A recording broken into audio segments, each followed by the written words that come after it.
नमस्कार दोस्तों। गांधी जी के बड़े बेटे का नाम था हरिलाल गांधी। हरिलाल गांधी की बेटी ने अपनी दादी मतलब कि महात्मा गांधी जी की पत्नी कस्तूरबा गांधी को पत्र लिखा और उसमें बताया कि मेरे पिताजी हरिलाल गांधी मुसलमान बन गए हैं और उन्होंने अपना नाम अब्दुल्ला रख लिया है।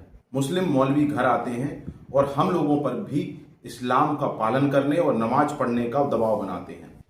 इस बात से कस्तूरबा गांधी जी को बहुत ज्यादा आघात पहुंचा और गांधी जी को भी इस बात का बहुत दुख हुआ, क्योंकि गांधी जी उस समय देश के प्रेरणा स्रोत थे और उनके ही बेटे के द्वारा मुसलमान बन जाना एक बहुत बड़ी बदनामी की बात थी।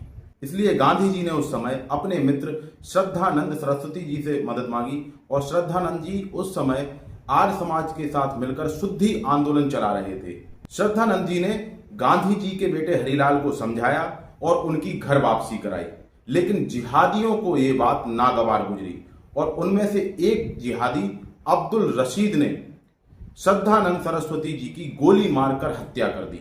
अब्दुल रशीद को इस कृत्य के लिए फांसी की सजा सुनाई जाती है।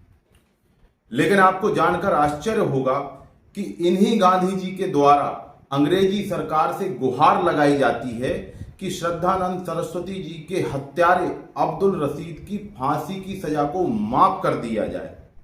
कुछ लोग कहते हैं कि गांधी जी अहिंसावादी थे, इसलिए उन्होंने अब्दुल रशीद की फांसी को रोकने के लिए सरकार से गुहार लगाई थी। लेकिन यदि गांधी जी इतने ही बड़े अहिंसावादी थे तो उन्होंने अंग्रेजी सेना के भारतीय सिपाहियों से द्वितीय विश्व युद्ध के दौरान लड़ाई लड़ने, अंग्रेजों का साथ देने और उनके लिए युद्ध लड़ने की बात क्यों कही थी? क्या युद्ध में हिंसा नहीं होती है?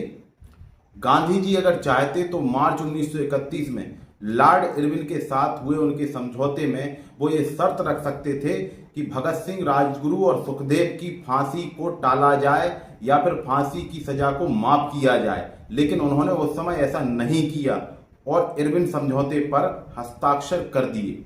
इसी दोगले व्यवहार के कारण आज हमारा देश गांधी जी की कई गलतियों की सजा भुगत रहा है। जब बंटवारा धर्म के आधार पर हुआ था तो अपने देश को धर्मशाला बनाने की क्या जरूरत थी? यदि आपको वीडियो पसंद आया तो वीडियो को लाइक करें, चैनल को सब्सक्राइब करें और बेल आइकन दबाना ना भूलें।